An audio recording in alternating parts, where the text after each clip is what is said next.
Okay, next thing with money. So let's talk about saving money, figuring that out. How much should I save? What am I saving for? All that kind of good stuff. So, a general way of thinking about this is well, there's a ton of ways to think about this. There's this like 50, 10, 20 rule, there's a 30, 30, 30 rule, there's all these rules. But in general, you might want to think of it this way is that you're saving at least 30% of what you're making. And I define what you're making as what your actual paycheck is. So you might make $1,000 in a month, but then you actually get 800 of it. I want you to think about saving 30% of that actual 800 that you're making, not 30% of the $1,000 that you're making.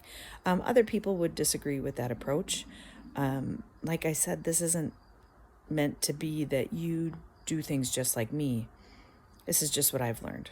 So I like to think of it as you're saving 30% of what you're making, and then of what you're actually taking home in your paycheck. Then you take that same approach of 70% that I talked about in the other video. 70% is what you live off of. It's all of your bills, all of your fun money, buying groceries, buying stuff for your hair, buying stuff to clean your butt, right? Like all that stuff. The other 30% is for saving. So I already talked about this idea of just spend what you have, only what you have, not more than you have. So now let's talk about what you do with the 30%, the 30% that you're saving.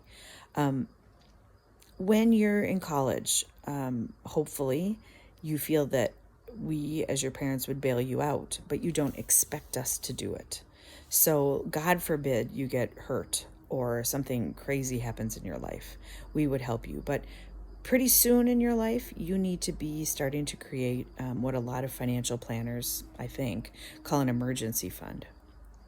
This is when you really start getting adulting.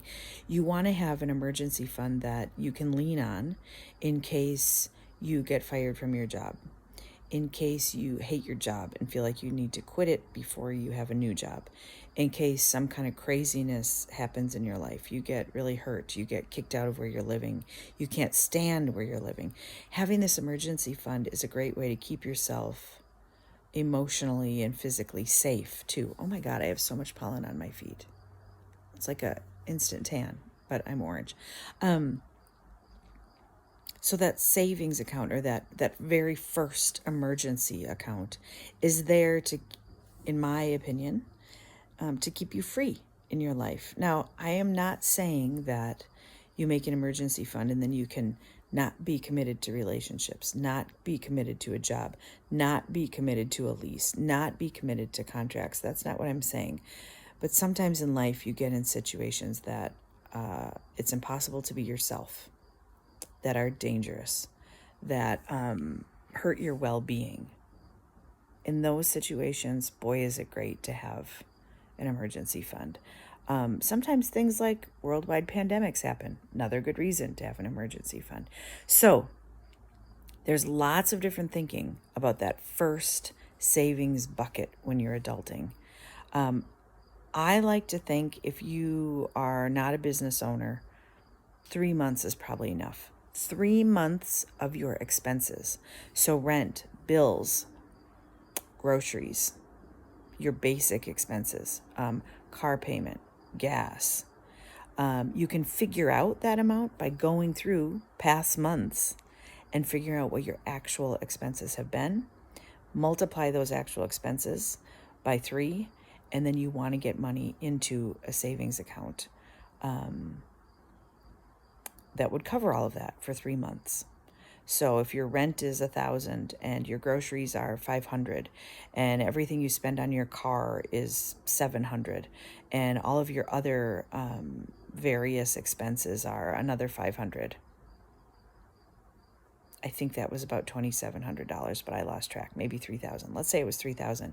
You want to have $9,000 in that savings account.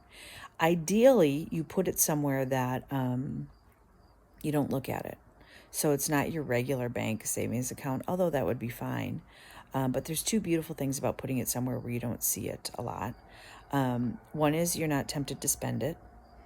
Two is there's actually places you can put it where you will get better interest than your regular bank savings account. And my favorite place to put that is a money market account. You can always get your money out of it, but typically you get better interest for leaving it there in that account.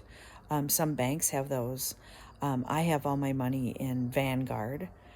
It's just a very simple Vanguard.com. Is where you can open it, but there's lots and lots of other places. Greg and I have our shared accounts at Ally. Kara told us about a place. It starts with a K, but I can't think of it. So anyway, that's like phase 2. You have your checking account for your regular bills, and then a savings account where you're creating an emergency fund. I'm going to get into some other places you might put savings right away too in another video, but if you have a job where you can be putting money away for retirement, you probably want to maybe put part of your money for retirement, part of that 30% away for retirement, and the other 30% away for this emergency fund. I'll talk about that in another video because this one's getting long. Love you.